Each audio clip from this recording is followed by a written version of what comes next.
Good evening, ladies and gentlemen. Welcome to the Toon Review YouTube channel. And can I just apologise straight away for my lighting? One of them on this side isn't working at the minute. The Wi-Fi is not picking it up. So I'm a little bit sort of in the I don't know what you'd call that. A kind of glow. Dark kind of glow. Shadows. Shadows, yes, I am in the shadows. But anyway, welcome to the review of the Crystal Palace 0, Newcastle United 0 game. Billy, I imagine that was kind of weird to commentate on, first of all. It was hard work. It was very hard work. We didn't really get going at all in the game. I thought we huffed and puffed. I thought we looked very tired towards the end. Obviously, 3 games in 6 games. It took it out of us. There was no doubt about that. But look, we've got a major talking point. You know, we'll come on to that. We'll go through a few comments first, just so everyone can get revved up, I think, because obviously there's a lot going to be said on it. It was, well, I mean, we'll come on to it. I Like Coffee said they should interview the referees after the game. I wonder what the referee told Trippier after the goal was disallowed. I think he said, sorry, the Big Six are so scared of Newcastle, they've instructed us to use VR to make sure you don't get into Europe. Shane says it needs dealing with because that was a joke. And to be honest, I don't get why Eddie didn't come out and shout even the slightest. Pissed off, very strange. Danielle, I did get a surprise at how Eddie, you know, how calm he was. But this is Eddie Howe, isn't it? He doesn't get rattled. He doesn't get emotional in front of the camera. Obviously, the other way, you know, you got the flip side with David Moyes after what happened at West Ham and Chelsea. But, you know, Eddie would rather stay calm, wouldn't he? But sometimes you just wish he'd just go for it. Yeah, I think he's the ultimate professional, so I don't think he'll ever get to that point. I mean, don't get us wrong, if it continues in the way it's been it has happened in the future, then no doubt at some point he would get to that point. But, you know, I'm lost for words, really. I mean, how many more times does this have to happen? Well, I mean, Tom says there, bad decisions. Every game. Bad decisions have cost us 2 points at Brighton, potentially 2 points at Wolves, 3 points at Liverpool, and 2 points yesterday. 9 points lost already, which would see us on 16 points and put us top of the league.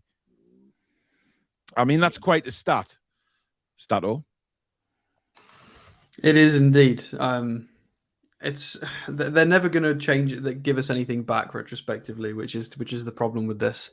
And it's big teams who have not had any issue with it, and it's teams challenging that are getting shafted. It's teams like Brighton today, which was also an absolute disgrace. West Ham and us specifically, teams that are doing very well in building and progressing their clubs to try and break into that sort of zone. And people say, there are a lot of people saying it's purely down to the officials and the use of VAR and the technology. But it's highly suspicious that it's Brighton, West Ham, us, Villa. The specific teams, they're not fighting relegation. Some of them have had any teams starts, that are threatening the big boys. Or yeah, and everybody that's been intent boys in trying to break from sort of 6th to 10th, anybody potentially dangerous, has been shafted in the last month. And it's of course they're bringing it on themselves. It probably is just match officials being very subpar, but they're not helping themselves by being this bad. Zishan, thank you for your $8.99 super chat. He says VAR equals very amateur refereeing.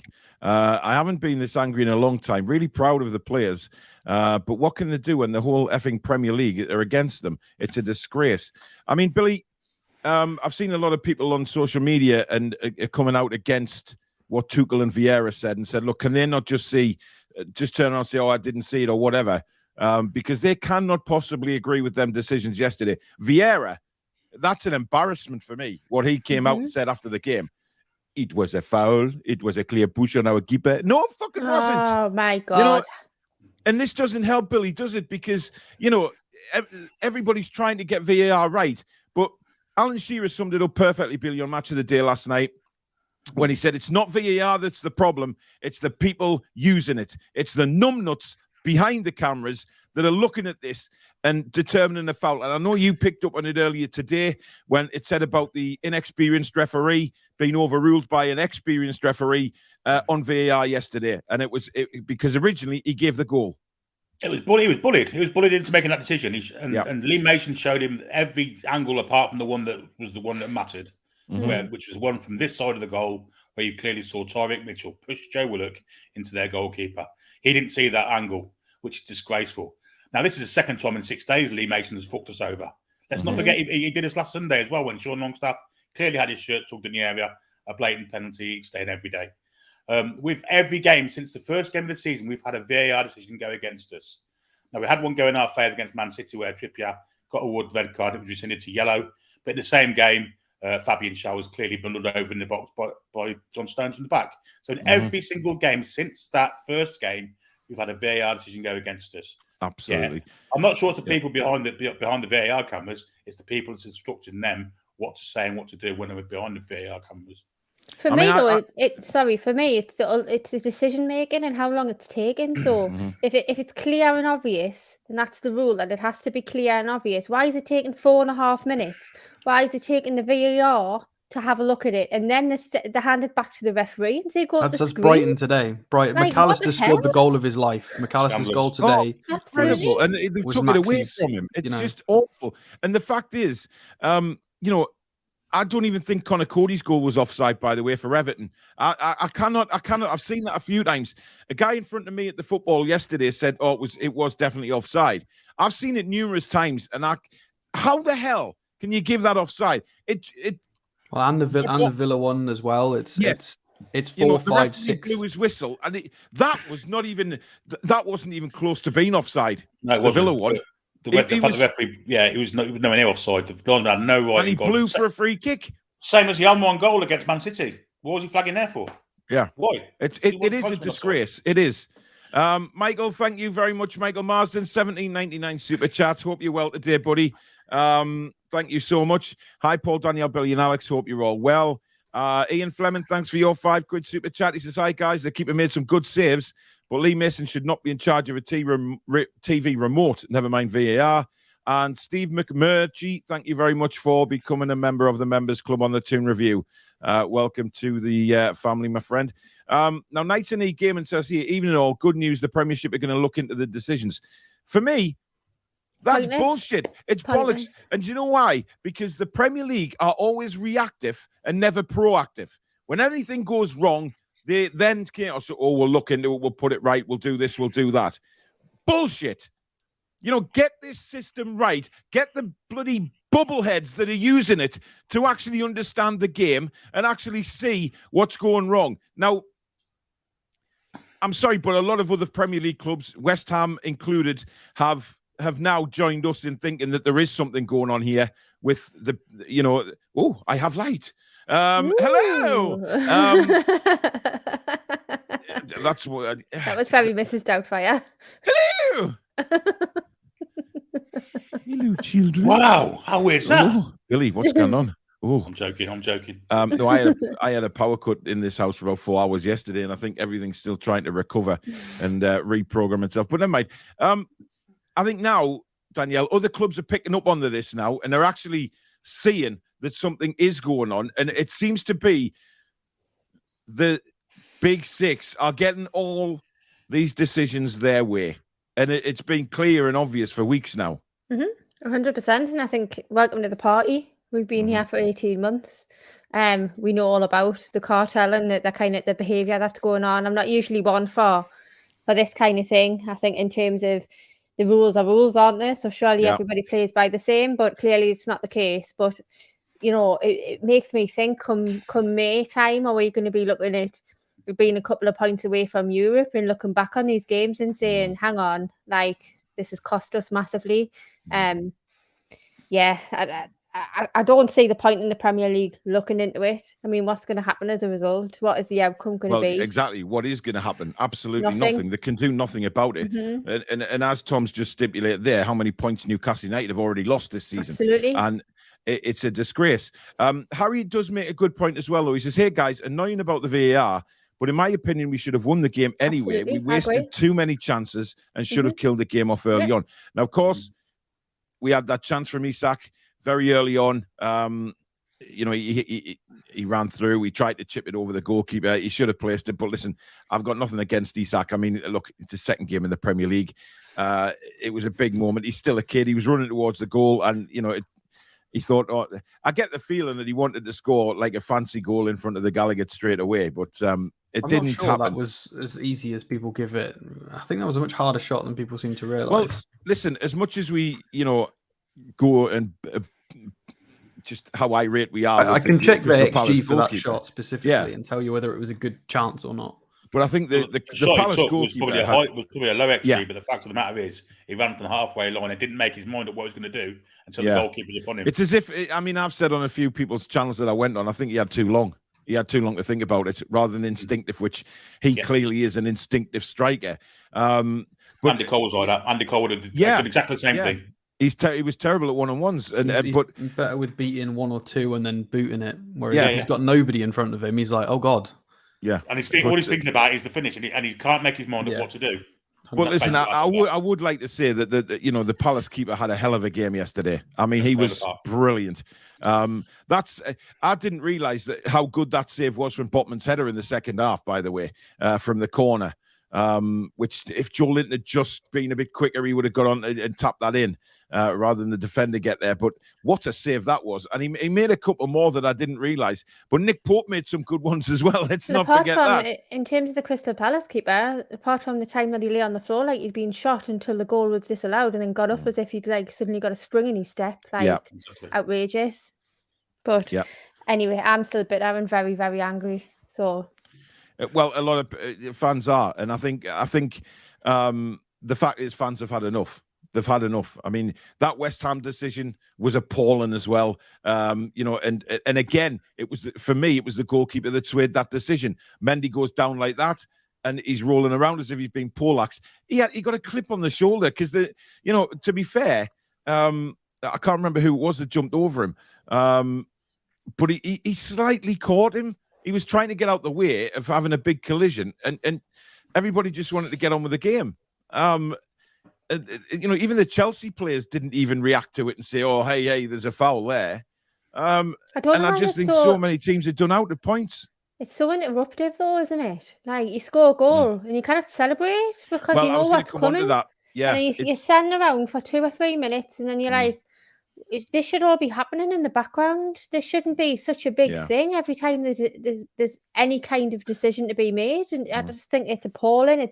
For me, it's taking the love out of it. It's just really taking the enjoyment because as soon as that goal goes in, you're like looking, saying, what's happening? You're not the first one to say that, Danielle, to be honest. I've seen loads of people commenting that on social media and, ringing up radio stations and just very, very fed up of the enjoyment being taken out of it, especially scoring a goal.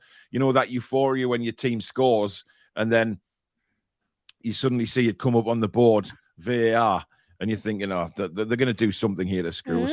I mean, Alex, I don't know about you, but I've seen a lot of people saying it's taken the fun out of the game now.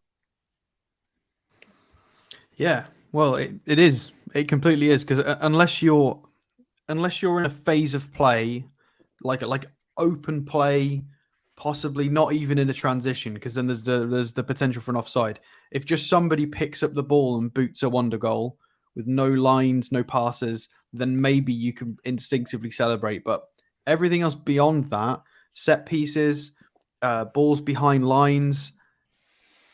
You're never going to, it's always going to be checked. And for lines or for tugs or pushes, fouls, it's always going to get checked. And it is starting to really ruin the game. I turned the Brighton game off earlier.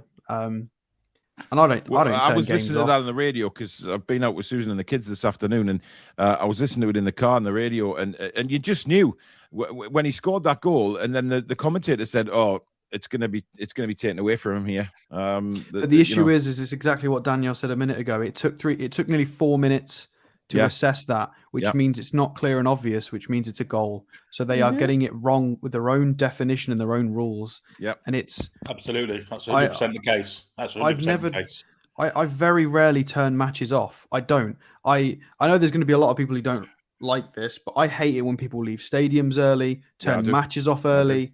I will stay till the last dying moment because that's just how football is. How many games have we played where we've scored in the 95th, 6th, 7th minute? Yep. I stay till the end. And I just, after McAllister's goal was disallowed, I was like, nah, I went through this yesterday. I'm not doing this again. Don't want to watch it anymore. I'll go do something I'll give you an else. example of how the FA in the Premier League have effed up the rules. Now, this season, we've been told that referees have to be more lenient when there's contact between players. And by and by, they have. You know, that's a foul, but it isn't because it's just it's general coming together. Today, the same thing happened at Man United versus Arsenal. Eriksen was kind of contact with Odegaard. Arsenal then went and scored.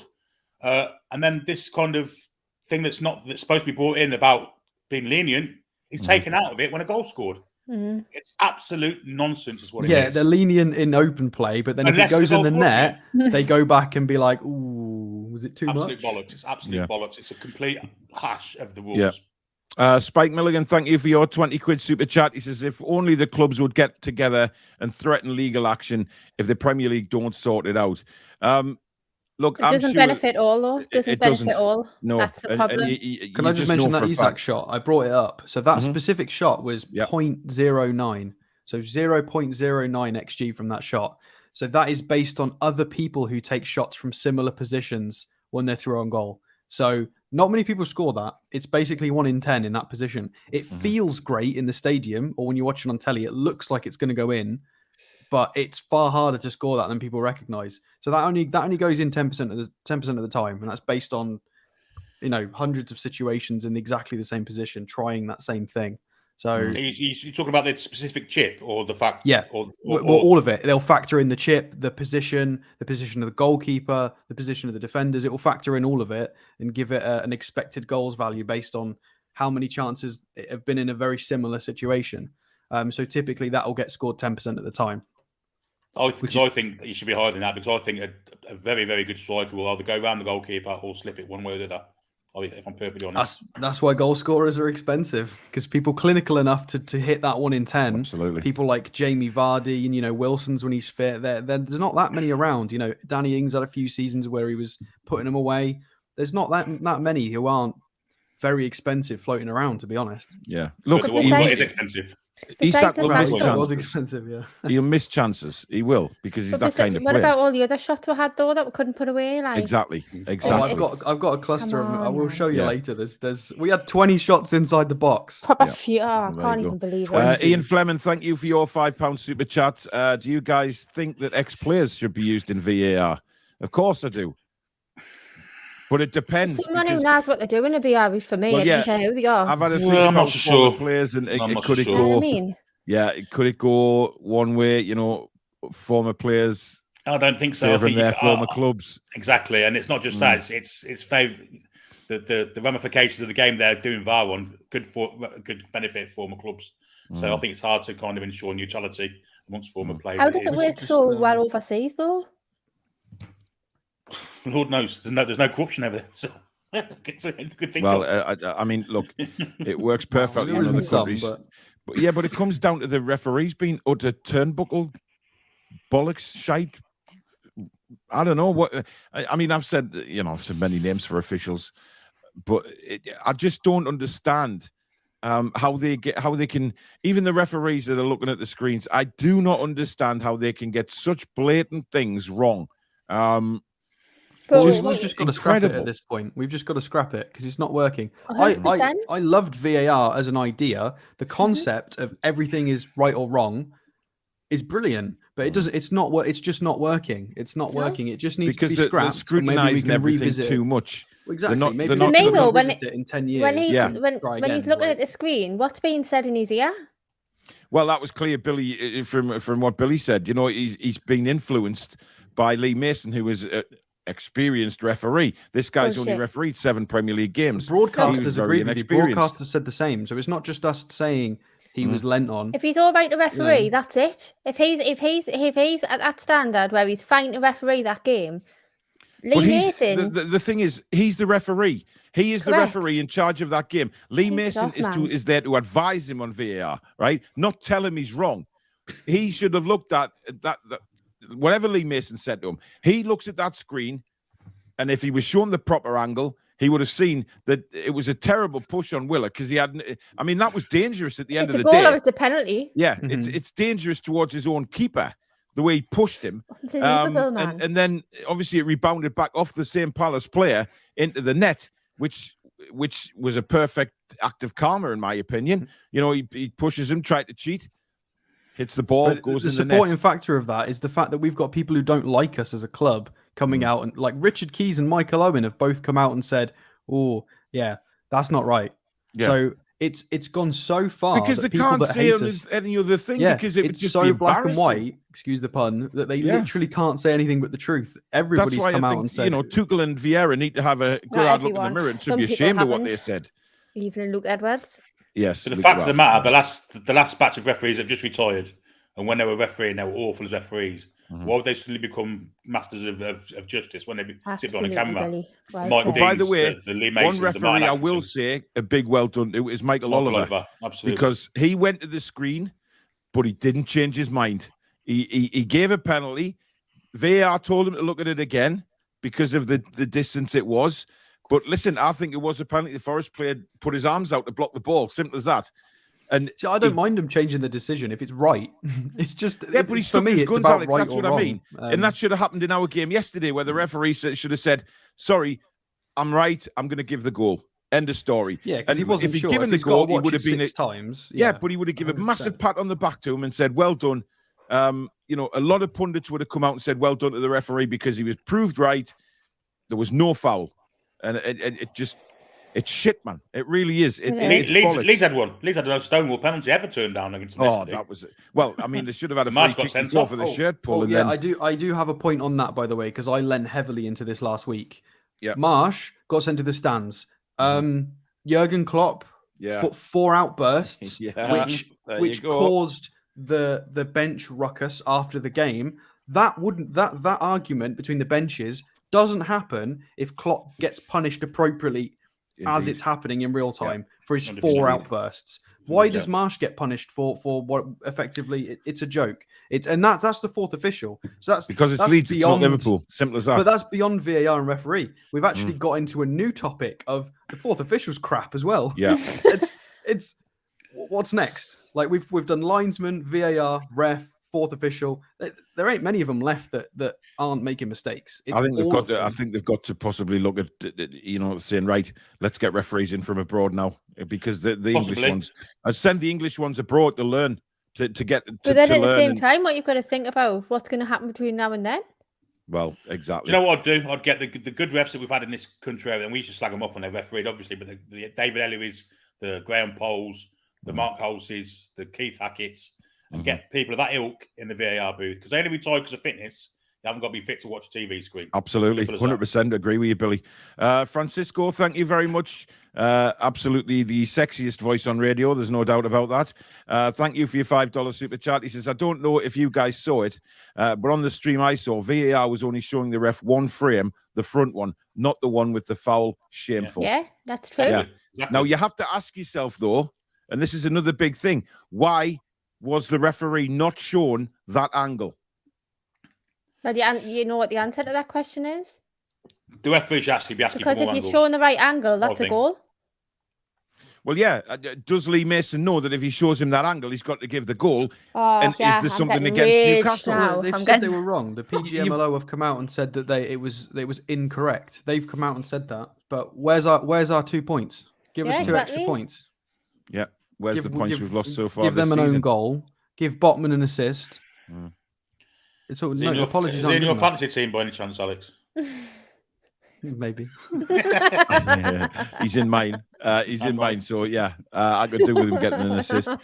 Louis says, "Good evening, guys. Currently en route to Middlesbrough, coming back from Cardiff after the wrestling. It was sick. Yeah, dog. Sick, to be fair. Godfather says these officials are testing our resolve. Colin said it before. Now I'll say it again. Rob 5 times consecutive weeks now. Could have been sat at the top of the table on a healthy amount of points. Good evening, Nathan. Steve says, evening all. VAR and refereeing decisions. Could it get any worse? Yes. It probably could. Well, we'll find out next Sunday, won't we? Yeah. VAR, the first one still has me pissed off. The second Isak goal against Liverpool. Yep. Zishan, thank you for another £4.49 super chat, my friend.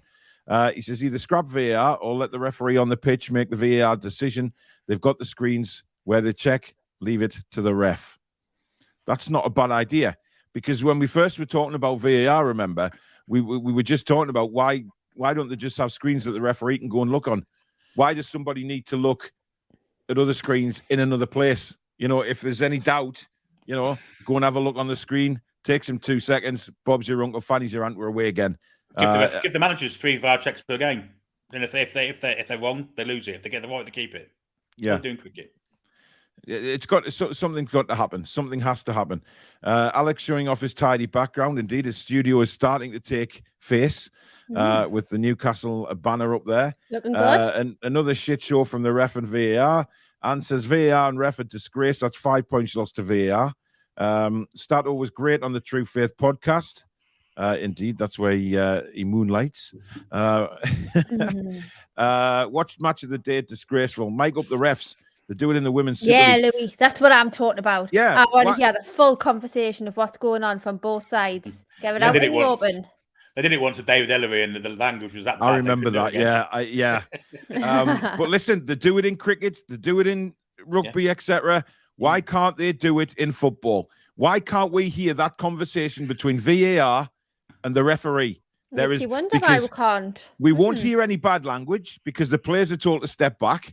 Yeah. So put the mic on the referee and let the public hear what is being said between VAR studio and the referee at pitch side. Because I tell you something fishy was done yesterday. I've no doubt about it. Something fishy was done at the West Ham game as well, the Brighton game, everything.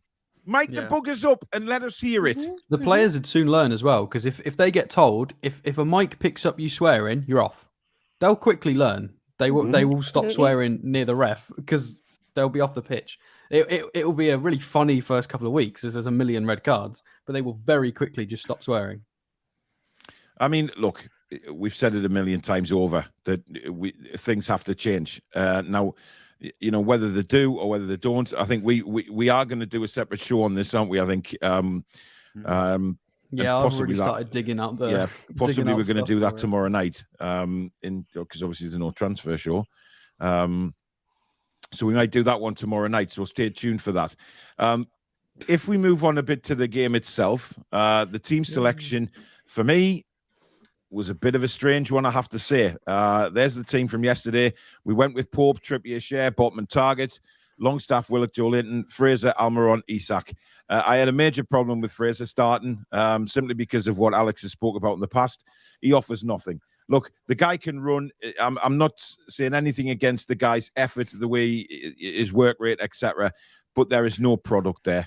There is no product. And for me, he should have had young Anderson on from the start. He came on after 70 minutes and, you know, he was outstanding. But the one big pickle I have with it yesterday is bringing Miggy off for Murphy. I agree. I'm 100% with you on that. Yeah, I am sick of it. I am sick of it happening now. Alex's studio's falling to pieces. You need some stronger blue tack there, buddy. I mean, that proves it's not a green screen fake. Exactly. But look, Miggy is a confidence player, and Danielle, we spoke about this after the game. You know, Miggy is a confidence player, and he's been full of confidence at the start of this season, and then all of a sudden, every single game, he's dragged off for the same player. The same player who comes on and never makes a difference, never does anything, is not good enough. And you could see poor Miggy yesterday when he came off, he was foaming because he was the best player on the pitch yesterday for me. His work rate was excellent. His passing, his movement, it was all good. He hit the post. He had it all for me. He was fast. He was getting on his bike. He was moving. He had his chest stuck out when he was running. I was impressed. Like, he's full of passion. Like, you know, really made a difference. I just thought, what the hell is this? when the substitution was made, and I seen Ryan Fraser, and I thought, what on earth is happening here? Like, why are you doing it? Why? I mean, listen, I love Eddie Howe. I'm not having a pop. I'm really not having a pop at him. But at the same time, I'm allowed to disagree with. I saw a dissenting voice in the crowd yesterday. There were lots of head shaking, lots of people not happy. Yeah, when that substitution was made, when the substitution was made, Billy, it was clear that the crowd weren't happy because there was sort of, it was that kind of not booing, but just the kind of surprise. You could hear the surprise in people's voices. It seemed to be like a mass. It was, and then obviously they started clapping because they're clapping Miggy's performance. And there it goes. And and I did see, Miggy just shaking his head, and I did see it's gone. I did see a lot of people really frustrated with it, and the bottom line is, doing that is going to knock poor Miggy's confidence, because Miggy will be thinking, right, I'm having the game of my life here, and he's still pulling us off. And there was nothing from Murphy again, nothing from Fraser. No. I mean, I think the opposite of you about Fraser, to be fair. I think he's got an end product. I think he's got a good shot and a good cross. I just don't think he's got it in him to get into the positions that's what I mean. Anymore. There was no product from him yesterday. Okay, fair enough, yeah. And, there's no his doubt link-up's predictable, poor, his pace is slower. He's still a very good player. He's just not quite still got it. He's not got enough for the Premier League, in my opinion, at the moment, or at least not against the caliber of opposition we've been playing in this month. And Murphy, I agree the same. I don't think Miggy was quite as good as we've said. I think he was very decent. I don't know, Alex. I was really happy with. I've been now. We were missing midfielders. We are. Nothing... And there's no build-up play. Longstaff, for me, holy shit. The difference is Bruno.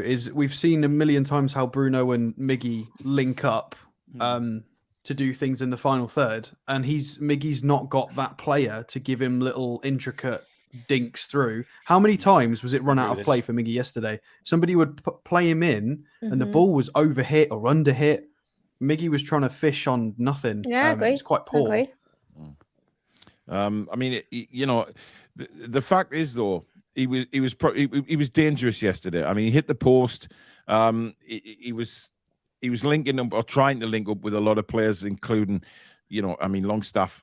Jesus, I mean, the thing about Longstaff is, and I said this to the guys sitting around us in the stadium. When you look at Wednesday night and you see that little dink he played through for Isak, he had an opportunity to play a couple of them in the second half, and he just kicked the ball out of play. He got robbed on the edge of the box as well because he took too long, and he was slow there. So we listen. At the end of the day, we know where we stand with our players. We know who's got it and who hasn't. Kamal says, "Sorry guys, but quick rant straight off the bat. It's not about VAR. How the hell are people going after Isak on social media already? Seriously, because they're not supporters, Kamal. They're not fans. They don't know the game. Just ignore them, bud. They just think it's pig shit. To be honest, agree. Isak, I mean, this is the thing. People who don't know football or aren't proper fans will not have seen what he did in the second half. There was numerous balls that he put through that had we had the likes of Maxi or Wilson or somebody on the pitch who is the same level as Isak and switched on football and brain-wise to see what he was playing. Did you see the ball he played to Willock on the outside of his boot to Willock, and the keeper made a good save? Brilliant run from Willock as well, it has to be said. Brilliant pass through, but he did it a couple of times with Longstaff, and Longstaff stood there like a donkey eating hay. So he tried to do a couple of quick 1-2s, and they just weren't on the same page, were they? Absolutely. So it's just pathetic. Alex, you have a little bit of a graphic for us. There you go. Yeah. So am I zoomed in enough? Yeah, I am. So this is our average. At the goal, Alex. No, this is the average positions of everybody on the pitch. So ignore the numbers for Palace players. This is just 1 to 11. But this is our average position. So you can see that we are far further up the pitch than they are. They're somewhat banked in their own half. We've arguably only got 2 players in our half, whereas they've got pretty much all of theirs. So this was the average position of everybody throughout the game. And you can see the game plan here was either try and release Willock, and Willock's literally just sandwiched in between Miggy and Trippier here. The game plan was a bit wonky. It was Longstaff sit and be Shelvey, and he's not Shelvey. And it was Trippier trying to either release Willock and Almiron on funny runs, or they were playing cross balls out here, doing kind of what we talked about last year when we had Chris Wood sort of over here with Joe Linton and Maxi. They were trying to do that again. And the problem is here is we got no Maxi and no Bruno. And it was very one-dimensional. It was either we try and do it down this wing with Miggy and maybe Willock appears somewhere. And he did a couple of times because he got a few good attacks. Or we switch it over to this side and try and play it through that way. That's it. From open play, that's all we were doing. Occasionally, Willock would get free or Isak would get free. But beyond that, it was so predictable. Even though this is a very positive average kind of position, you can see that we're a lot more aggressive and dominant. We had 52% possession, but you can see we really miss it. If this is Bruno and then Fraser is Maxi, this suddenly becomes, this will look different. And then Maxi will get a lot more service and it will provide a lot more for us. I know people don't like his ball hogging, but the fact he constantly gets it here in this area, it's just way more options. And then Bruno being here is going to be a lot tidier than Longstaff. Will likely play a few more key passes per game, a cross or two. It just automatically gives us different ways of breaking teams down because we just couldn't break them down. Well, arguably we did win the game, but and then if you actually have a look at the stats that I was mentioning, so there's our expected goals there. If I zoom in on it a little bit, yeah, look at the expected goals for us. 2.83 XG to their 1. So that game could have, should have, would have, whatever, 3-1 in theory for XG. We should have won that game. Again, another one we should have won. We actually had, if I can find it, I think we had, these are all the shots. So this is the shot I just told you about. This is the 0.9 XG from his little funny shot. I think the highest quality chance we had was a Joe Linton inside. Oh, there you go. Willock's was a 0.24. Oh, that was a big miss. Isak's was a 0.32 from a set piece. So it even tells you if it's from a set piece. So Joe Linton from a corner was a 0.2. Just so much here. And if we scroll down, 20 shots inside the box. 20. That is outrageous. It is beyond me how we've not won that game. And but that highlights that, you know, despite VAR, etc., that highlights the fact that we won that game. Poor at taking our chances yesterday. How many of those shots were created though, and all come from set pieces? It seems to me like most of them. Potentially a lot of them, yeah. I mean, this is what I was just going to say. If we ignore the VAR and let's just talk about the general football and us, I'm still disappointed by how little we're scoring from set pieces because we get a lot of set pieces. Corners and free kicks, we get 1 million of them. We've got some of the biggest lads in the Prem, and we got a 2 XG from set plays. We got to be scoring some more of these. Do you know who doesn't make an impact from set pieces? Which, you know, when he signed, we all thought he would. Dan Burn. Yeah, I mean, he contributed to a couple of set pieces very early on, like the Bruno magic heel flick was a Burn header back across goal. But yeah, Burn at the back post isn't working at all because it's very, very obvious where it's going. Botman looks far more likely to score at the moment from set pieces. I'm surprised he's not scored, to be fair. And this is where, you know, he's not as good as the other two at doing the rest of the game, but this is where Lascelles is better. That this is one of his strengths, is he can score from set pieces. He normally scores 3 or 4 goals a season because he's in the place at the right time and he's good at attacking the ball in the box. So, yeah, arguably, if we're going to have all this controversial stuff, we've got to learn how to put some of our chances away a bit more. We need to see games out 2-3, 4-0. We need our big hitters back. And then the controversy, if we're 3-0 up, it doesn't matter if VAR screws us over because we'll be 3-0 up. Oh, the disallowed 1. Okay, we're still 2-0 up. You know, we just need to be better because we're not going to get any. It's not going to go neutral. We're just going to have to play as well as we can. Geordie Mick, thank you for your £5 super chat. And he says, brilliant as always, guys. I hope you're recovering well, Geordie Mick. I know you've been in hospital, so I hope you're recovering well, buddy. I think he's home now. Yeah. I think I saw it on Twitter. I Like Coffee says, could Paul and the panel see the VAR replay properly at the game on the big screen? They only played one replay after the decision was made. It wasn't the angle that saw the push, but everybody looked at it and saw Willock flying through the air. We knew fine well he'd been pushed. That's why there was a huge groan and an uproar when we saw the replay. It was just a disgraceful. I could barely see because I was in the Milburn corner, like the very back of the Milburn. But Yeah, I could see from the reaction of everybody else mind that. Well, the live picture showed it 4 or 5 times from every angle. I'll say that there, and then it was a blatant push on Willock, a blatant push. Yeah. Bede says we have to be more clinical with our finishing, but we were robbed. The referee should have stuck by his decision. It was more the experienced Norbly Mason that pressured the inexperienced into Claire. So, I mean, you know, would like to see how a bit more angry with the decision. 3 or 4 games now on the wrong side of bad decisions, like a mafia-type control with the traditional top 6 teams. VAR ruining football, not helping. I don't think Eddie Howe's that kind of manager. And it won't help him either. It won't help him anyway. I mean, we were always told, even managing from the league, don't go against the referees because they will come down on you in further games. I mean, we're not getting any decisions anyway, so I don't see what difference it makes. But the game's gone, hasn't it? I mean, there's no point if he's ranting and raving. And, you know, I understand, you know, in the situation that David Moyes was as well, you know, that was whether West Ham get a point or not out of that game. And a last minute job as well, so yeah. Yeah, so it was still very, very raw. You know, ours happened a bit earlier on in the game and things had calmed down by the end of the game. But, you know, it's all aligned with the same thing. You know, I mean, what the hell are the referees doing? What are they seeing? There's one question you have to ask, and that is, how did Lee Mason see that yesterday as a foul when he didn't see the pull on Sean Longstaff's shirt last week as a foul? It's a simple question. It's their own rules tripping themselves up again. No, because I think in terms of the shirt pull, I was watching the Ref Watch on Monday, and they were saying that it has to be a persistent pull on a shirt. So what classes is persistent? Like, how long does a shirt have to be pulled before it breaches the rule? Like, well, the thing is, it put Sean off, didn't it? The pull on his shirt. Because it was a persistent shirt pull. So it was. That's it. Like, for God's sake. Well, we've missed one topic, the time wasting, the lack of consistency between the Liverpool game. I said last week, if they maintain that sort of, you know, officiating with the timekeeping beyond the Liverpool game, then fine, we can shut up because at least they've been consistent with it.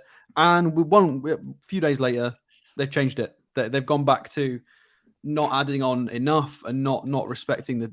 It's like it's one or the other. You can't have it both ways. It's not just that, Alex. It's not just that. It's that one Liverpool game, the way they've done it. Because Dean Henderson did it for how long in the first game of the season? Nothing happened. And Greta should have had a yellow card. Exactly. I don't understand why the goalkeepers are not getting punished for that. And specifically in the rules, you do have 6 seconds to get rid of the ball. I understand it's a soft. But the thing is, as well, with regards to the injury time, even yesterday, right? George in front of me, whenever there's injury time, he puts the stopwatch on his phone. We do.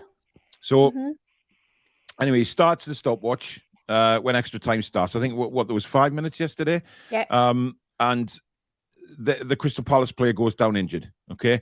So what George did was he stopped the stopwatch, right, when the injury happened, and didn't start it again until play started, right? How long do you think he played of the 5 minutes of actual game time? About 3.5 minutes or so. 3 minutes. 3 minutes and 40. Right? Wow. Now, where is the consistency here? Because I don't think enough has been brought up about that either, but that's obviously a very different subject. But why did he not play the full 5 minutes, which we were told that is why the extra time went on at Liverpool, right? Yeah. Because of the injury to Pope. That's why he played the extra 3 minutes, even though Pope was only down for like 90 seconds or whatever it was. Why, 3 days later, does he only play 3 minutes and 40 seconds of a 5-minute injury time? And bear in mind, it's a minimum of 5 minutes. Yep. Not a maximum, it's a minimum. And he didn't play it. So where the hell is the consistency, Billy? Well, there is consistency. It's just that one game where they didn't do it. And that's the Liverpool one. And it's come again, it's gone against us. Well, it's always. You couldn't make it up, could you? You couldn't make it up. It really is. I mean, it's always against us. It's just, and you know, it's strange now because you're not seeing as many people, certainly on Twitter, etc., coming at the Newcastle fans saying, "Oh, you're always whinging," because it's a group of fans now who have noticed this happening. You know, not just with Newcastle United, but with their teams as well, when they seem to be going up against, let's just class it as the Super League teams, if you know what I mean. So for me, it's bollocks. I felt really sorry for West Ham. Oh, yeah, undoubtedly. I mean, Cornet scores a cracking goal and then he celebrates, with the fans and everything. And that's the thing as well. The players celebrating with the fans, the camaraderie there between fans and players. And then, 90 seconds later to 5 minutes later, it's taken away from you. And it's spoiling football. Football has been ruined by this. And we all thought that VAR coming in would be a good thing. It's not. It hasn't worked out that way. It's a bad thing, in my opinion. It is spoiling the game that we love to go and watch. When you score a goal now, you don't know whether just to sit down and wait till VAR have made the decision and then get up and cheer if it gives the goal. It's ridiculous. Don't be surprised, by the way, if West Ham get theirs leveled up next Sunday. Oh, yeah. Well, yeah, we'll see. VAR at Old Trafford goes for them. Rashford goal against Liverpool was offside today. I don't think it was. No, it's saying the one against Liverpool was Liverpool now today with the foul on. Oh, right. Yeah. You just have to look back to where Chelsea, Man United, Liverpool were and where they are now. It's a corrupt network. Tom says offside was introduced to stop goal hanging. It was meant to be clear and obvious. The current system where you can be offside by a finger is stupid. The whole player needs to be entirely offside. You shouldn't need to be getting all these lines out. You shouldn't be getting all of the. It's either offside or it's not. It's clear or it's not. And if it's not, then the player who's got that ball gets the advantage and gets the decision because it's not clear and obvious. If there's daylight between the two players, offside.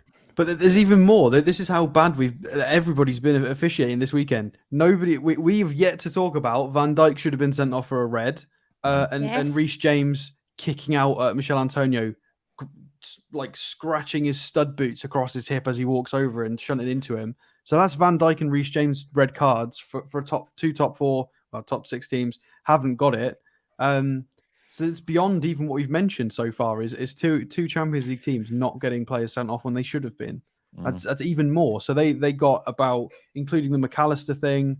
I don't know if there was anything went wrong in the lesson. Well, no, that was the game. It must be at least double figures errors. Must at least 10. I got a surprise when Shearer and Murphy said that it was just a yellow, just for Van Dijk. I mean, it was a red card all day long. I think it was similar to Shah's, to be honest. I said Shah should have gone off as well. I agree, Billy. I think it was a red as well. It could have broke his leg, to be fair. I think both yellows, if I'm perfectly honest. Both yellows? Mm-hmm. Oh, Billy. I do. I thought it was going for the ball. It's an opinion, Paul. No maliciousness in it, I don't think. And the same with Shah last week. But I don't know. Opinions, look, it's all a load of tosh, right? That's just to conclude. It's a load of tosh. And by the way, talking of the Liverpool-Everton game, as much as I hate to say this, right, but how good was Pickford yesterday? Outstanding. He was. I mean, you know what? I hate the guy. I hate the guy with a passion. But wow, he made some tremendous. And how saves good was in that Nick game. Pope yesterday? Well, he was brilliant. I've already said that. I'm just saying. I'm ready for Southgate and he's crap. I tell you now, I'm done with this World Cup. I'm telling you now, if he doesn't put Nick Pope at number 1, I am telling you now. I got a promotion. I got a Twitter promotion through today, and it came, or was it yesterday? And it came up with their favourite food choices of the England team, and it came up with Pickford, Tyrone Mings, and Ben White. I'm like, they're not three lions. Like Pickford's got the caps, but oh my god, they couldn't have got 3 better England players, could they? Christ. Yeah. I don't care what they eat for breakfast, lunch, or dinner. They're all shite. Paul says, remember that Everton game a while ago? They said the same thing and sent an apology to Everton. Here we are again with the same problem. It's simply not working. Francisco, thank you for another $5 super chat, my man. He says, would you be in favour of the affected teams protesting in the form of not playing, especially televised games, and do it right before game time? No. I think it would end up more against the teams that did it. They'll just be fined and deducted points for not playing the game. We know that's... Listen, the Premier League would probably love that, especially if it was someone like Newcastle. And if we didn't, we then turned around a minute before the game said, we're not playing it in protest against VAR, they'd hammer us with a points deduction. But for me, from a professional body, it's anti-competitive. for me. So we'll see in court. Where's Nick DeMarco? Bring him in. We'll do it again. No bother. Well, as her Game 2 representative for Newcastle United, Danielle, get yourself in there. It's unacceptable. It's just unacceptable. I can't even. So don't bother issuing any apologies. Oh, we're really sorry. Because, is that going to get into Europe? Is it in May? I don't think so. And it's no coincidence that the team that looks likely to drop out the top 6 or was Manchester United are getting the most decision go their way. And Chelsea with the second most in current form, are getting the second most. It's interesting. Stiff Gator says they say these things average out over a season, but I would like to know at the end of the season where the statistical evidence is to suggest that is true. Correct. It isn't true. It's just bullshit. That phrase. Even now at the end of the season, how many games are we in now? 6. Yeah. 6 games. So when's it going to even out? Exactly. It used to before VAR, but not now. Yeah, we'll not get them points back. Alison Ray, thank you. Welcome to Members Club. Thank you for your continued support of the channel. Welcome to the family, Alison. Vieira made himself a bit of a tit yesterday with his comments. Why didn't he just be a man and admit that his team got lucky on that occasion? Unbelievable. Yeah, he could have said that. He could have said, "Look, we got lucky there." I can understand why he hasn't, but at the same time, I don't understand why he's come out and said it was a foul. What he should have said is, I don't know, I didn't see, or something with a little edge of class. But yet he's choosing to join the Jurgen Klopp school of idiocy. And I think you have to remember who his mentor is. Yeah, Mr. Wenger. Fair play. I did not see it. I was pissing by the door. I was looking at the Madonna with the big boobies. Alex, more stats for us. So we haven't looked at players, so I just thought I'd bring up people who can you zoom that in, please? Thank you. Cheers, so Kieran Trippier, for me, was the best player on the pitch for us yesterday. I think his delivery was a lot better. We just didn't put anything away. Few that didn't beat the first man, which was a shame. But absolutely outrageous in terms of 6 key passes. Oof, 2 or 3 is very good. So 6 is double very good, and whatever adjective you've got for that is just outstanding. So 6 key passes is phenomenal. 8 crosses, 4 long balls. So, and you can see by his heat map here, which depending on if we were on the ball or off the ball, where he was standing, essentially based on So he was integral for everything. He was taking all the set pieces. He was trying to do either play players in down his own wing or switch it off to the other side. 4 ground duels won. He won us 2 fouls as well, a couple of clearances. And the last few games, he's using his teammates better to compensate for his sort of loss of pace. We mentioned this last week about him using Miggy and trying to shepherd correctly. And he's tidying up his game a little bit. He's identifying, he's clearly, maybe it's the coaching staff or him or a bit of both, but they're clearly identifying he's got issues in his game. And instead of having a big ego about it, they're fixing it. And it's very impressive. And again, another good captain's display. So huge from him. And it's no shock to see Nick Pope with a 9 there statistically. Absolutely outrageous. With his 9 saves, 5 inside the box. Only 3 out of 1 long ball. So it shows he didn't have much work to do. They didn't threaten us very often. Not as much as it seems.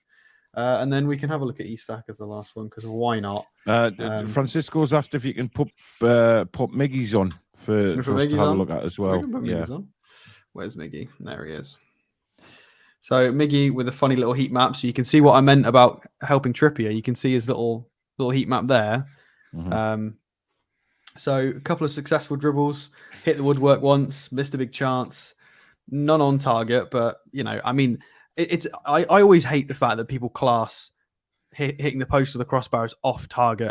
Technically it is, but I think when people, I'm with you on that. Yeah, when people be like, "Oh, you've had no shots on target," but if you've hit the post 3 or 4 times, that's still good quality in my opinion. It's just it's inches literally. 4 out of 5 duels, very very tidy. Won a free kick. None of the crosses came off, but I don't think there was enough movement in and around. It just, I think he missed some other players. Having Maxi on the opposite side takes a lot of pressure off him because he's got somebody better than him on the other side. Whereas he had to kind of step up and be the man. And then he didn't have very good midfield link-up play. No Bruno, Joe Linton was quite busy sorting out the other side. Him and Willock worked a few times, but it just wasn't enough. Just not enough creativity in the midfield, and missing having a better quality left wing. Because Fraser's just not as good as Maxi at this point. He's just not. But yeah, there was one instance yesterday where Miggy was in the box, and I was screaming at him to come and cut inside like he always does, and curve one into the far corner. But on this one occasion, he decided to go to the byline and try and cross with his right foot, and I was cursing him for it. The one time I wanted to just cut in, he didn't do it. I was wounded. And Isak did okay. I mean, it's starved of service, in my opinion. As we've mentioned before, he's not as good as in the air as people think. He's tall, but 1 out of 5 aerial duels, and not as many ground either. He's still growing. He's still a baby, so we'll give him some time. But 2 shots on target, didn't quite get any dribbles. A couple of big chances missed. A key pass wasn't really the game for him. I think he's the sort of player that needs. Oh, it's refreshed. Well, we're finished anyway. He's the sort of player that needs a Maxi and a Bruno around him. He had that at Sociedad. He had Kubo next to him. A lot of fancy movement in recent months. He needs movement around him. He can't do it all himself. He tried. Late on in that game, he was trying to do 1-2s and little passing movements, and people just weren't on the same page. He needs other movement around him to drag other players in different positions. He can't just he's not Maxi. He can't just run at people and beat 3. We need movement. We need intelligent players. And with our injuries, it's not good enough. What did you guys make of Zaha yesterday? Because at least 3 times he went down when he wasn't even touched. And again, nothing. He wasn't even warned by the referee, on no card for simulation. Billy Euler noticed it on the watch along, I guess. Yep, there was one instance where I actually said, ha ha ha ha, Zaha ha ha.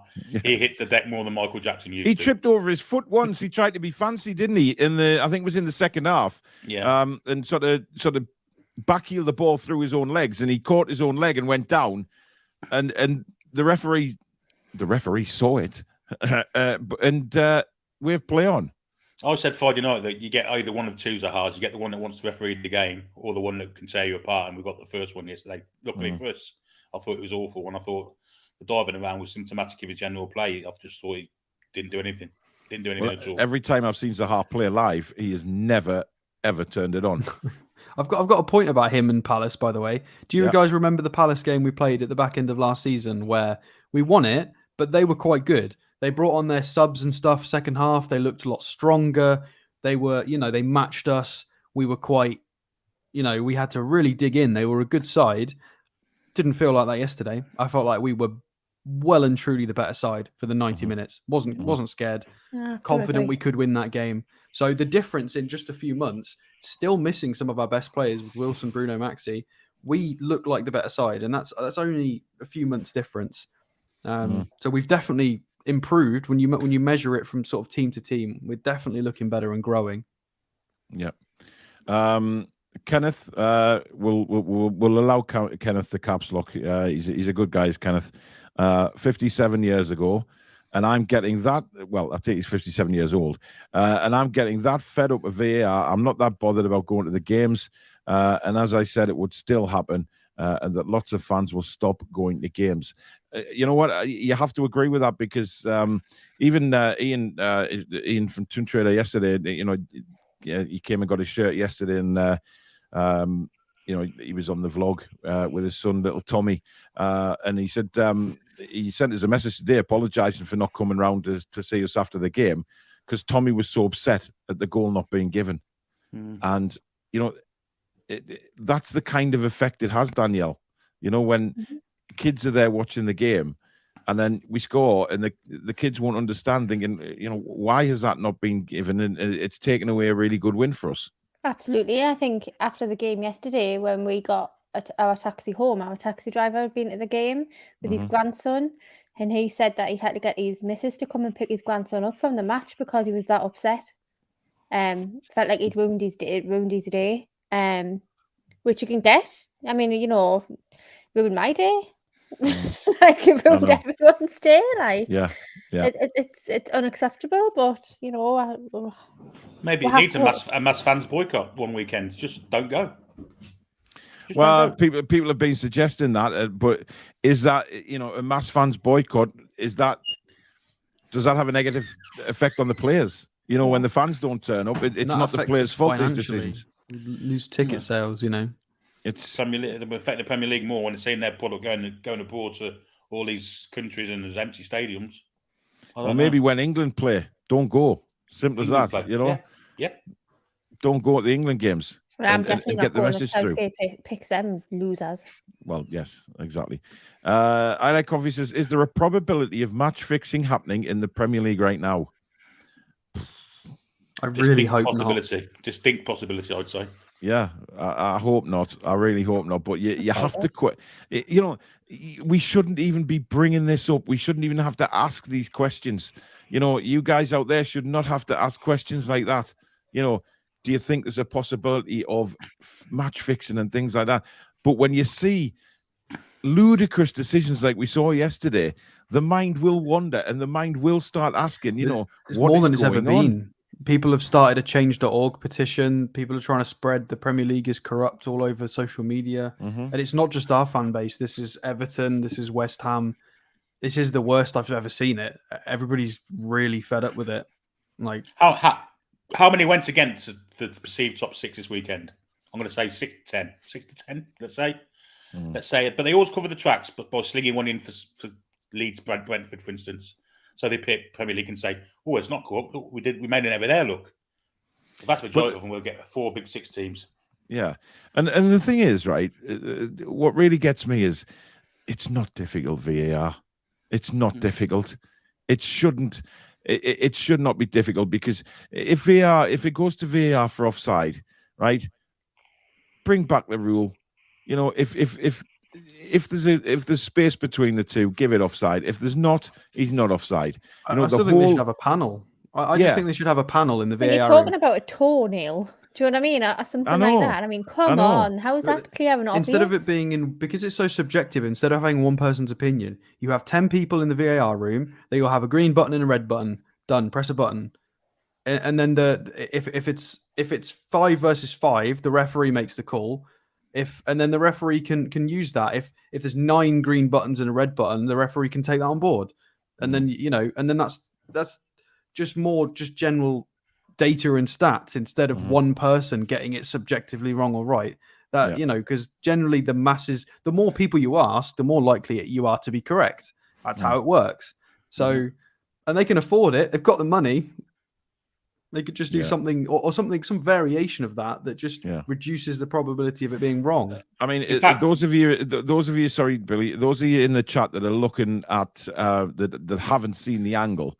I mean, this is the angle that the referee wasn't given. Now that's a still of when he collided into the keeper, obviously, but just before then, he's pushed into the keeper. Now, you look at it and you think, right, it beggars belief why Joe Willock would, deliberately put himself in that situation to fly into the keeper and harm himself in the first place. Even when you look at it still like that, you think, right, how has Joe Willock ended up in that situation? Because he hasn't mistimed a header. That's just ludicrous to say. It's clear, even when from that still, that he's been pushed. But he wasn't. The referee wasn't shown that angle, and the rest is history, as they say. We've got a 50 Danish kroner super chat from Samsonite Dove. I keep calling him Dave. I've just realised it's Dove. But then again, that's because I now have new glasses and I can see properly. These are my reading glasses, believe it or not, so I can actually read the screen properly. So I do apologise for that, and it's took it off the screen, so I can't remember what he bloody said now, but I will come to it. Let's have a look. Godfather says the referee saw just one angle of the push, the wrong angle. Mark says, for me, the ref knew it was the wrong decision, but for whatever reason, they're terrified to overrule VAR. Why? Well, he did look a bit coy, though, didn't he, when he disallowed the goal? If you look at his face, he's like, he didn't really know what to say, and then Joe Linton had a go at him, and I think he shit himself, quite honestly, because Big Joe was not happy. Colin says, Lee Mason is shite anyway. New ref should have said, nah, mate, you're all right. I'll just give the goal, pal. Bradley says, bring back Howard Webb. Well, Howard Webb is actually going to be taking over VAR from Christmas. When that keep away from Man United. Yeah, absolutely. When that absolute knob jockey, bloody wrinkle face, scarecrow, Skeletor looking bloody fanny, Mike Riley disappears into the wilderness to go and chew grass in Switzerland or whatever he's going to do in his retirement.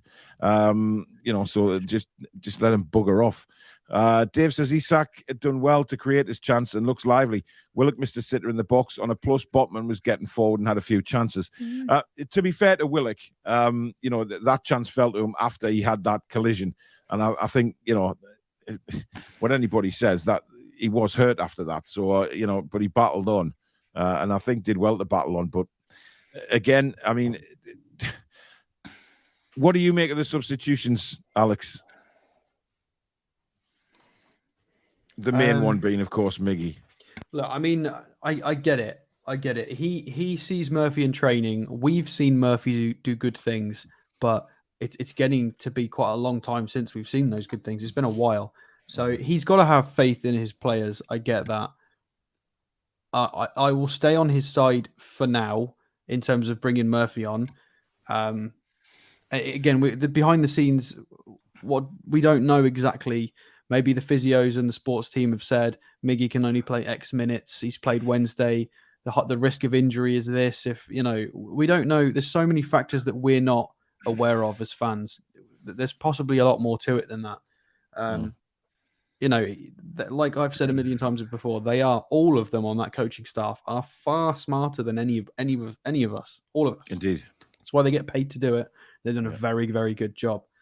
But at some point, he's going to have to stop bringing him on if he's producing those performances. Because Murphy's had a long time with the coaching staff and with the new tactics and training. And he doesn't look like he's one of the few that looks like he's not improved this game at all. I think his ceiling in terms of his talent and his fitness, I think he's at that. I don't think it's going to get any better for him. Arguably, Fraser could. You never know. Fraser might...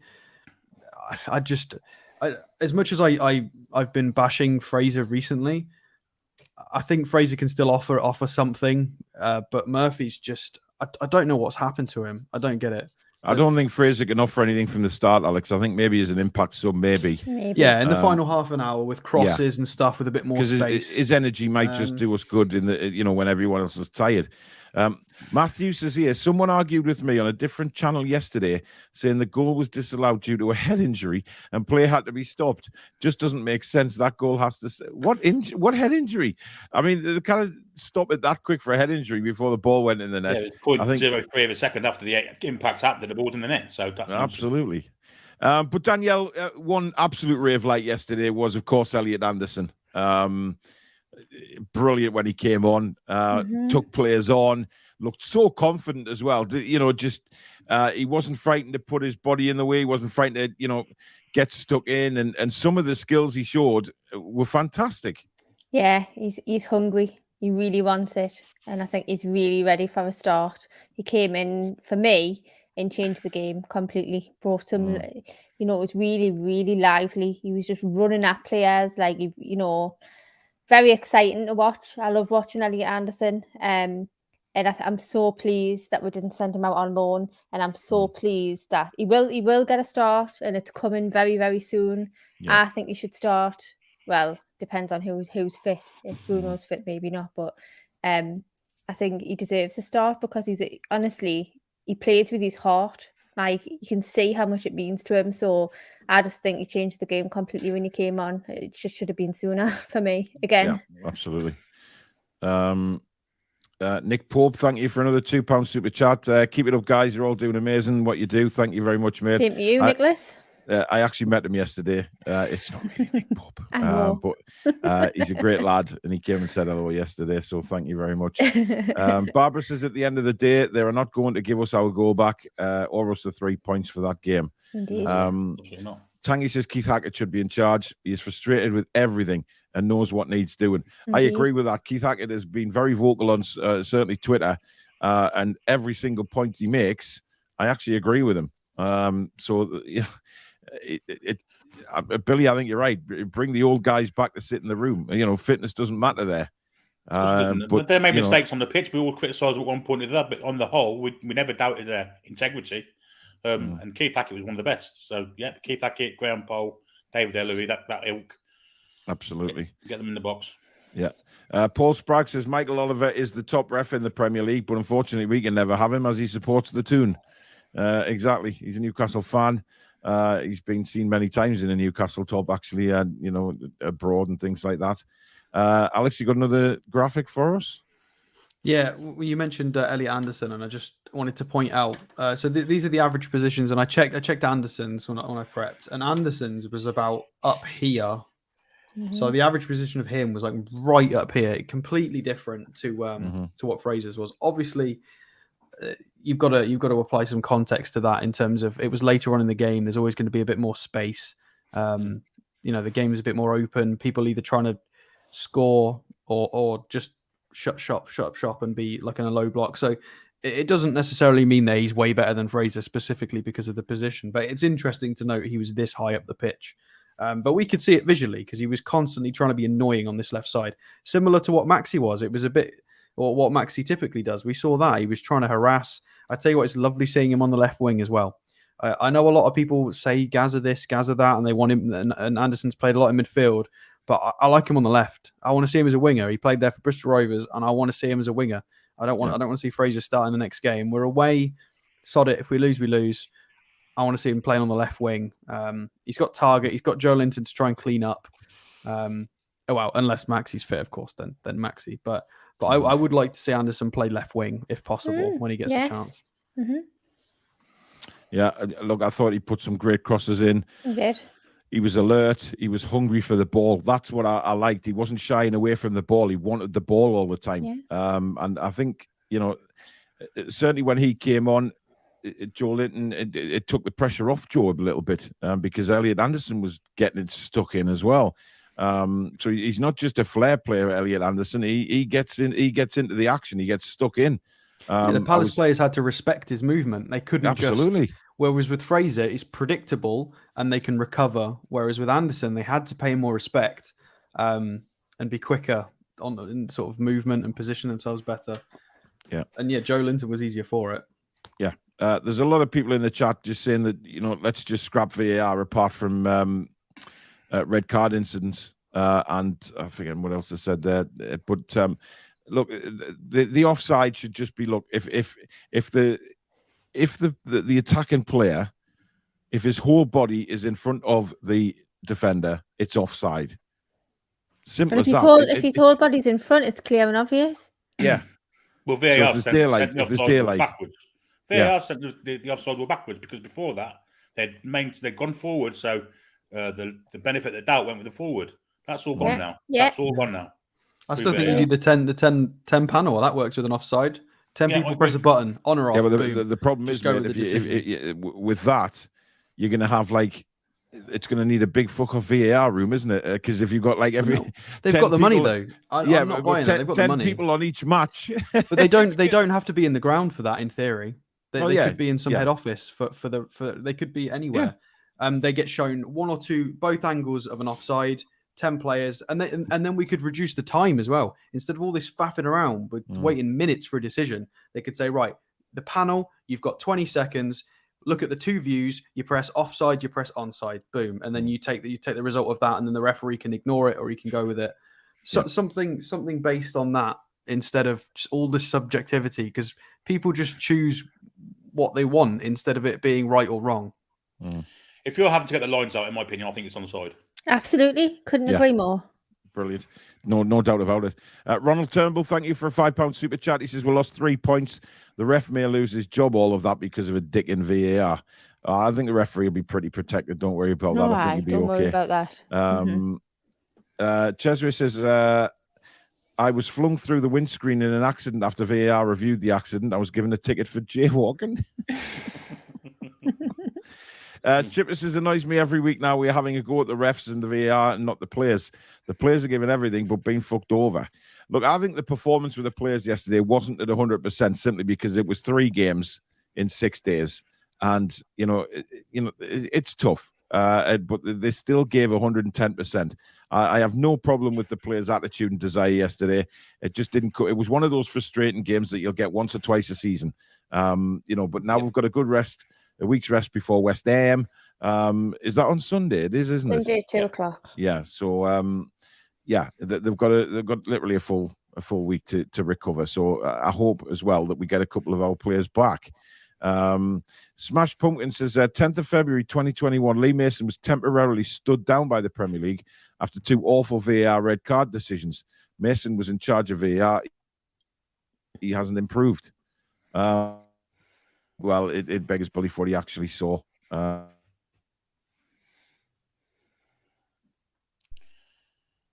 I'm back. My internet is I thought it was, to be honest, I thought it was mine.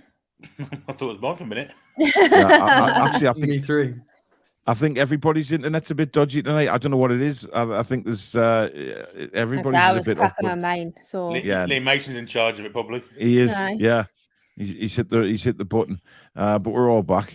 Just a couple of second little clip there. It's weird because all I see is there's 4 little black boxes with spinning wheels, and I'm thinking, oh shit. But never mind, we're still here, guys. Dave says exactly, Paul. Couldn't agree more about the mic on the ref. Look at rugby, works brilliant, and the rugby players respect the decision. Yeah, the players have got to take a bit of responsibility for that as well, though, by respecting the referee. But they can't respect the referee when there's so much bullshit being done at the minute and getting us screwed over. But anyway, it's come not just to that, Paul. the Players are actually trying to get in the referee's way and make him make these bad decisions. Let's be honest. Yeah, they're the ones diving around and play acting all the time. Yeah, definitely. But anyway, we come to the final phase of the review, and that is the Danielle's favorite part, which is the player ratings. We're going to start with you, Danielle, with Nick Pope. Well, I'm going to give him a 9. Mm-hmm. I mean, I would give him a 10, obviously, because I love him. I think he's great. However, I don't think he was, mind you, I don't think he had a lot to do. So I'm giving him a 9. I'm talking myself out of it. Give him a 9. Yeah. Listen, he made some very good saves. One in the first half, just instinctive dive into his right with his right hand. I didn't realize he'd made such a brilliant save in the second half because I was at the other end when he tipped the one round the post. I thought he was outstanding. Oh, what a save that was. But there you go. Right, I will take Kieran Trippier at right back, and I'm going to give Trips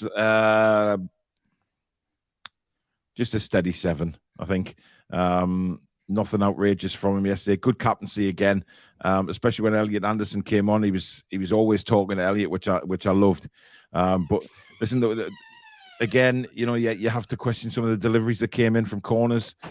We're just not hitting the mark. But I thought he was steady 7 away. I think he deserves an 8. I think you're doing him dirty there. Well, he can't help in the chat to go on 7. So I'm happy with 6 that. key passes and some of those deliveries. He can't help what people do on the end of those crosses. Yeah, some of them. I mean, I mentioned this earlier on in the show that he was not getting past a few first man on a few occasions. I agree. There was a few awry passes and crosses, but on the whole, if we were able to finish our dinner, Trippier gets 1 or 2 assists in that game. Easy. Yeah, but let's not forget, 7 is still a very good score. We said this the other week. We're so used to giving our players like 9s and 10s, and it's like 7 is still a very, 7 is a very confident, composed performance. So, Billy, Matt Target. I thought of the back 4, I thought he probably our least good player. I thought he was putting a lot of pressure by Lee, say when he came on, especially. I thought Eze gave him a bit of trouble first half, as did IU. But I'll put it down to fatigue more than anything. But I'm going to give him a 6.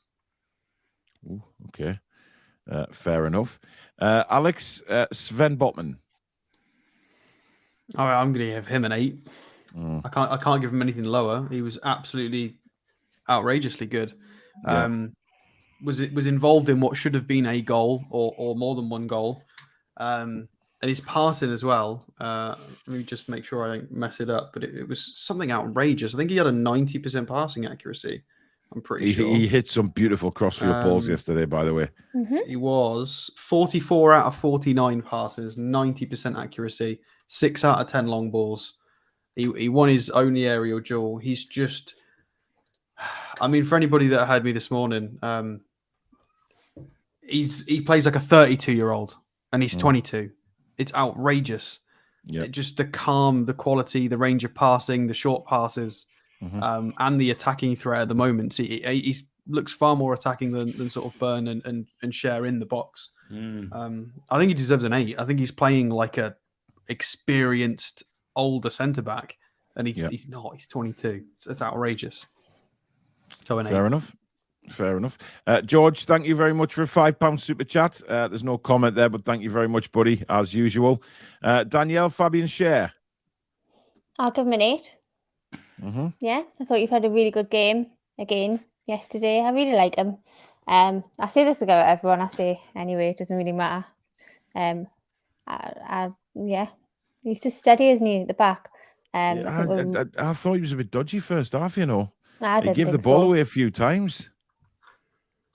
You've got to contextualize it though. Like how much did he cost us? Right. Well, Danielle, I would never argue with your player ratings, you know that, but I would have given him a 7. But you know, I would have given him a 10. But well, yeah, exactly. So yeah. But comparing their passes to show you the difference. Share got 75% passing accuracy, and they played a similar number of passes. So 90 to 75 is a big difference. Just shows you how quality Botman can be. But Share cost us like 3 or 4 million. So for what we got out of him, we've absolutely wrung it dry, to be fair, out of the value we got.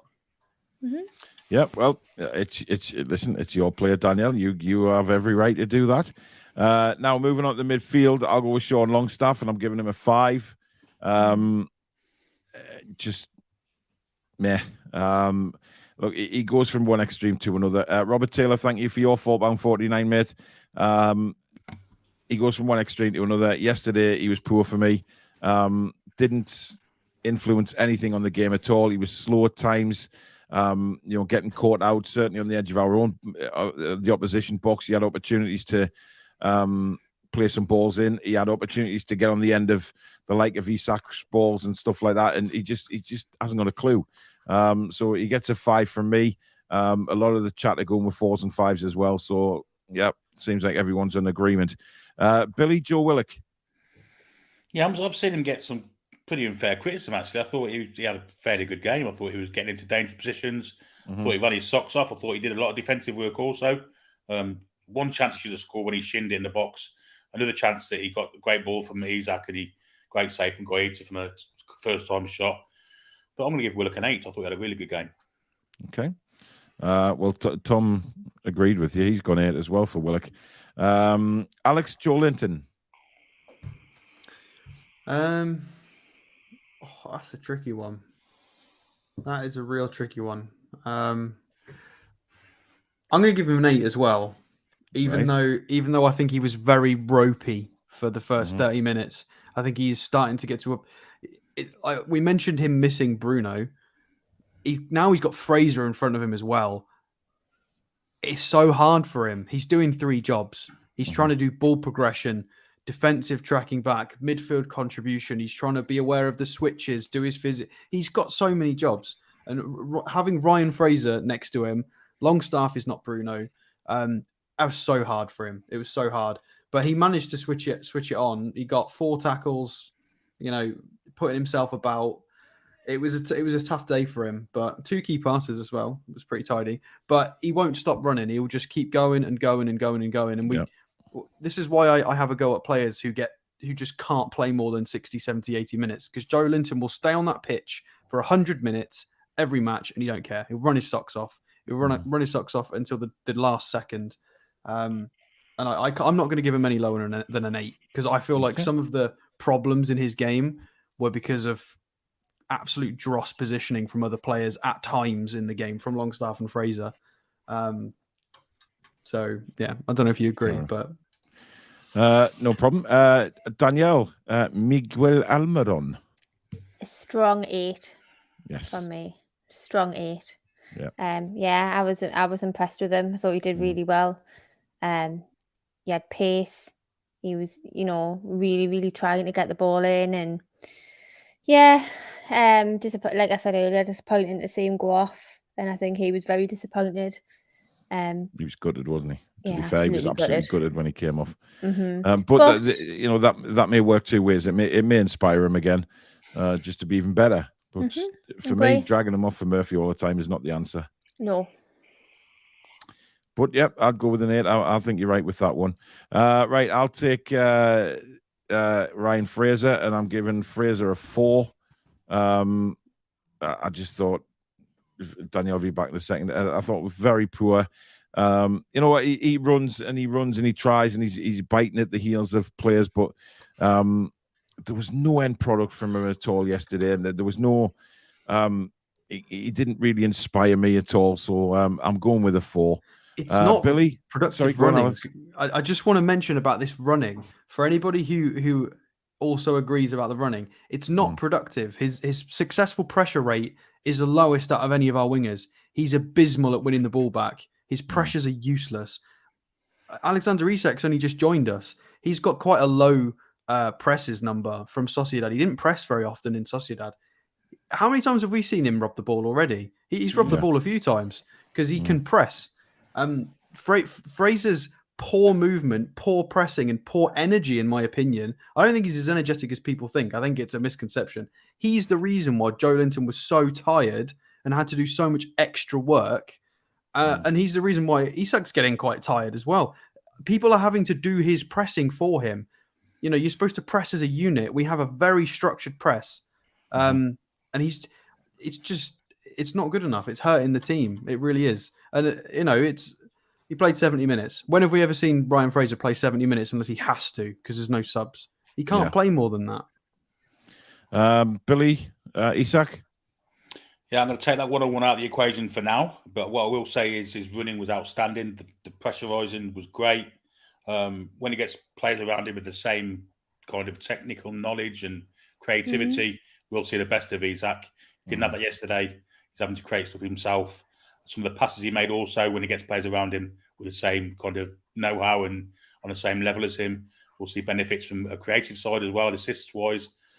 So for that, I would have given him a 9, but I'll take that chance into consideration, knock him down a point, give him an 8.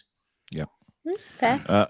Fair enough. I think Eddie's long-term is the front three is going to be Wilson, Isak and Maxi. I genuinely believe that because Isak can cut it off both sides, so it wouldn't matter which side he played on. But I think Isak would thrive playing with Callum Wilson because Callum Wilson would get onto those balls that Isak plays through, so and vice versa. So I think maybe that is Eddie's long-term goal. We will just have to see.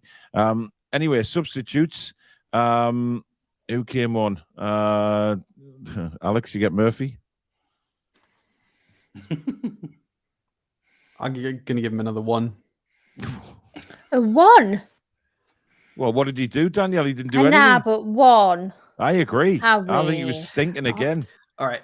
He got the ball. It was better than the other day when he came on. All right. I'll amend that. That was just out. That was emotional. I'll give him a 4 as well. I've got to give him the same as Fraser. Okay. But I can't give him any higher than that. If 5 is absolute bang average, he wasn't bang average. He was under. It was a vast underperformance. Defensively, offensively, in transition, on the ball, off the ball, positionally, just none of it was there. None of it at all. He's just lost confidence. It does seem like a confidence thing to me because we've seen him do so much better. Like in the unbeaten run when he came on and stuff, he was getting in behind and he was dangerous. He contributed to certain goals, and he just looks like a different player. I don't know what's happened to him. Once upon a time, I really did like Murphy. I think he's, he'd got reasonable finishing. He had a couple of free kicks. He used to hit the bar a lot, but you could see there was something there. That's the reason he came to the club. And Rafa wanted to try and incorporate him to a degree. It's just gone. I don't know what's happened to him. It seems like in the last month or two, his confidence is just on the ocean floor. We need him to. He has got another level. And we're going to need him this season. We haven't got enough depth. We need him to try and figure out what the hell's going wrong. Because we could do with the old Murphy from a year ago where he can run in behind and score 2 or 3. We need it. Because we could do with the help. We lose him points. So we need him to step up. No more. He can't get more than a 4. Yeah. Well, Yano says Alex gets bullied into amending his decision. He should be a referee. I mean, 1 was a bit harsh. He didn't. Well, actually, a lot of the chat's in 1 and 2. So more 1 and 2s than anything else. To be fair, I don't agree. So, well, you right, Elliott Anderson, Danielle. I give him an 8. Right. I just think he's class. And honestly, I really do. I think, we've made the right call with him. And I think as soon as he came on, he just brought something extra to the game. And I just think he's ready for a start. I know I keep saying it, and I know what Eddie's like. He says one thing in his press conference and says, oh, yeah, we think he's almost there. He's almost there. But then we'll get players back and potentially he doesn't get that start as a result. But I thought he was brilliant for the time that he was on the pitch. So definite 8 for me. Cool. Dan Burn for me, and I'll give Dan Burn a steady 6. He wasn't on the pitch very long, but he did what he had to do. And Chris Wood, well, he was on for too long. He was on for about 4 minutes. His best performance, I'll be honest. I thought you might, Billy. I don't think he touched the ball, did he? No, couldn't get away with anything. Which is why it was his best performance. Let me check if he actually touched the ball, because I can see that. I'm not sure. I can't remember him touching it. He may have headed it once. Down. He may have laid it off a couple of times. Chris Wood he played 1 minute, or he got 1 touch and 100% pass accuracy because it was one pass. 10 for Wood. We'll have to give him 10. 0 out of 1 aerial duels. He lost his only aerial 1 for Wood. Yeah. Oh dear. Chipper says Alex went to VAR to change Murphy's score. Ab says, how must be worried about Anderson's defensive attributes or stamina? Well, not for me. I think he's proved he's all over the place. Yeah, definitely. Shanna says Anderson should be starting. The kid is class when he is on the ball. Agree. Right. Billy, Eddie Howe. Hard one this week. Listen, he's definitely hamstrung by what he's got in his squad, but he can manage the players better. And I thought that 3 days after playing Liverpool, that Warren Fraser was never going to be fit enough to play a Premier League game.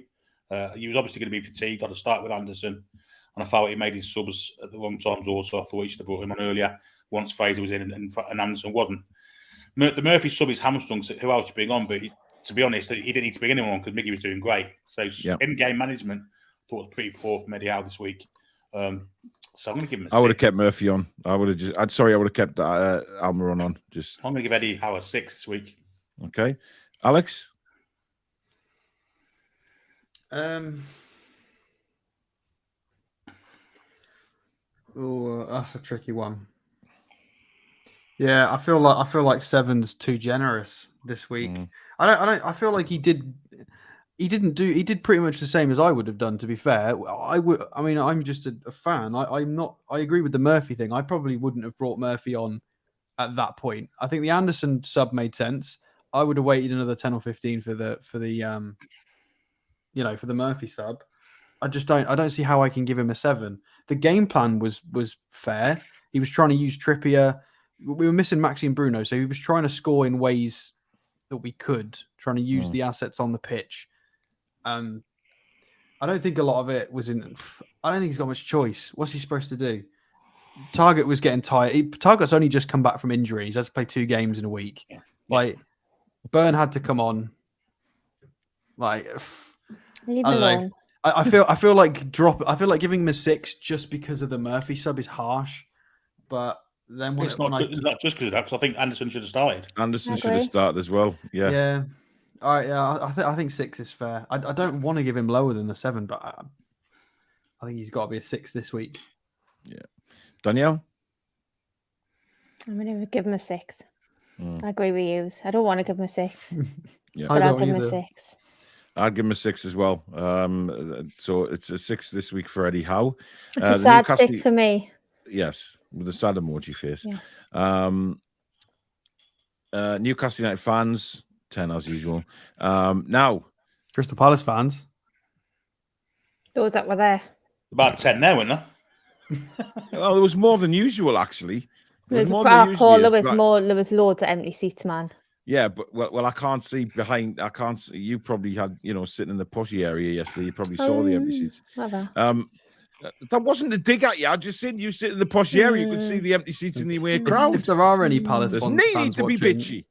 It's not personal, but that was probably the worst away fan I've seen in St James's Yeah, Park. well, That was poor. Yeah, but just wait and see how many turn up for the Carabao Cup game. I can guarantee you there'll be about 5 of them.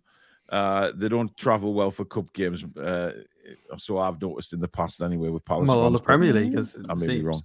Well, yeah, but look, they don't have a massive fan base, do they? I mean, it's just the ultras that make the noise at the home games. I mean, and credit to them. I bet Bournemouth bring more than that. Well, they will, because it's their cup fight. It's like one of their cup finals come to the big grounds, isn't it? Double the distance, and they only have got an 11k stadium. The Cherries have. I bet they bring more than Palace did. Well, probably, but listen, it is what it is. Right, special mentions. Billy, we'll start with you. Your special mention this week? Nobody at the game. I'm going to give it for the professionalism that Alan Shearer showed in his criticism of the VAR thing yesterday. I thought he kept a lid on his emotions perfectly well. And he said everything that needs to be said. And I just felt next to Dan Murphy, he looks like an absolute doyen of football. But yeah, Alan Shearer gets it for me this week just for his professionalism and keeping a lid on things when he could have quite easily lost it live on TV. Yeah. Alex? Joe Linton. Joe Linton? All day and every day for that performance. And 3 times on a Sunday. 3 times on a Sunday, 4 times on a Sunday, because he had a shaky half an hour, and he's matured enough to pull himself out of that rut. And the hour after that, he was much better, and he had to put up with, like, this is no disrespect to Longstaff. I feel like a lot of this isn't his fault. He's not a 6. He's been asked to do a lot of things that are not natural in his game instinctively. He's doing his best, fair enough. But he'd got, a tiring target in the second half behind him. He got Fraser, who was just doing nothing defensively, pressing wise, and then Longstaff trying to figure out his new role. He had to try and pull himself out of a funk, and Palace are a really big physical side. So when you factor all of that in, this wasn't just Joe Linton against a standard team. This was against a really tough physicality sort of Palace side. I think he did that really well. It was very mature from him to try and pull himself out of that and try and manage more than ideally is his role and his job. He did so much more. And he is actually listening to Trippier now. When he starts mouthing off and Trippier says, "Oh, mate, just calm down a bit," he listens now. So true. Very true. Danielle? I would like to give my special mention to you, Paul, Alex, all of me pre and post match friends. That is part of the match day routine, because yesterday, as much as I enjoyed the day for Lee's birthday, I don't think we'll be going to the barracks again anytime soon. Just wasn't really our thing. We had a lovely time. We'd have a lovely time going to McDonald's. Do you know what I mean?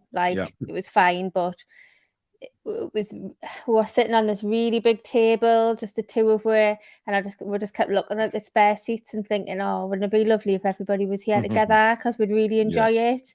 And it was actually Lee's idea, because I didn't want to say, shall we leave and go and meet the guys, because it was his birthday, but he said about 10 minutes before the end of the game, shall we just go and see everyone outside? And I was like, yeah, let's just go, because it just wasn't for us, because you really do make the match day a big part of enjoyment for us, and it's all part of the routine to see everybody before and after the game and do what we do best.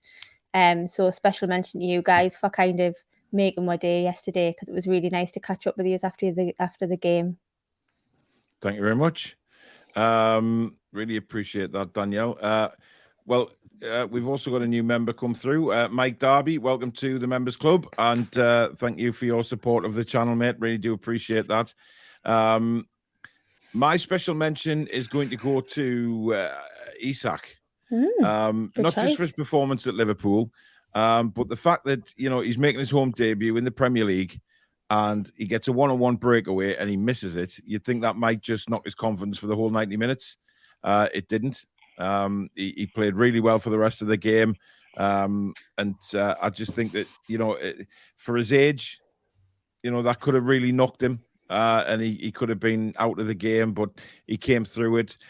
He made some brilliant passes in the second half. He still put himself around, and I think he's going to be an absolutely wonderful player for Newcastle United. I really do. But again, for me, another big shout out to Billy Bob Coleman as well for his watch along yesterday. Again, I'd like to point out as well. It's really funny that you've chosen your prize to go against Luke Edwards' tweet. Well, if you've not seen it, because when he missed that, I know what he said. For some reason, everybody was talking about it, but yeah, we'll see how he deals with that miss mentally. Yeah, he dealt with it very well. You bald-headed pleb. So there you go, Luke Edwards. You get the absolute dickhead award for the week again. It just seemed you just own that, really. You just own it. But yeah, big shout out to you, Billy, as well for commentating on such an interesting game and stuff like that. But you got through it well. But there you go, guys. That is the review all done and dusted for another week. We hope you've enjoyed it. Thank you very much for joining us. If you have enjoyed it, hit the like button as usual. If you're new to the channel, do hit the subscribe button as well. It is free to do so and become part of this big family that's grown very, very quickly as well. Next week, tomorrow night, we will have a special. We'll do a special show on the refereeing and VAR. So that'll be very, very interesting. And of course, any latest Newcastle United news we'll do as well. Tuesday night will be the fan forum. Wednesday, of course, we have a day off on a Wednesday unless there's crazy breaking news. Thursday will, of course, be the match preview for the West Ham game. And then on Friday, TTR Friday will be back after missing it last week. So a lot to get through on that show. So I'll be very, very interested to see who actually has beef or rage or shamed or whatever it may be with anybody else. So a lot coming up on the show. Of course, I will bring you the as many daily news videos as I can, because I know I've sort of taken my foot off the gas with regards to that. But we had a big week last week, so that's why. But thank you very much to all the super chatters again. Anyone that's become a member, thank you so much for your continued support and joining this, as I say, joining this big family. And to the mods, Samsonite Dove says, sorry, little disappointment, my super chat wasn't read out. I didn't see it, mate. Honestly, I did not see it. I do apologize for that. But as you know, I did read it out that we got one from you. I just didn't know what the comment was, because it took it off the screen too quick for me. So that's the reason why. And obviously with so many viewers, it's very difficult. So I do apologize for that. But hey ho, you live and learn. But unfortunately, I can't get through every single comment. But thank you to the Mod Squad again for brilliant work behind the scenes. And thank you to you three for your company again. And we will see you tomorrow night live from 8 o'clock. Be there or be square. We will see you tomorrow. Good night. Good night, guys.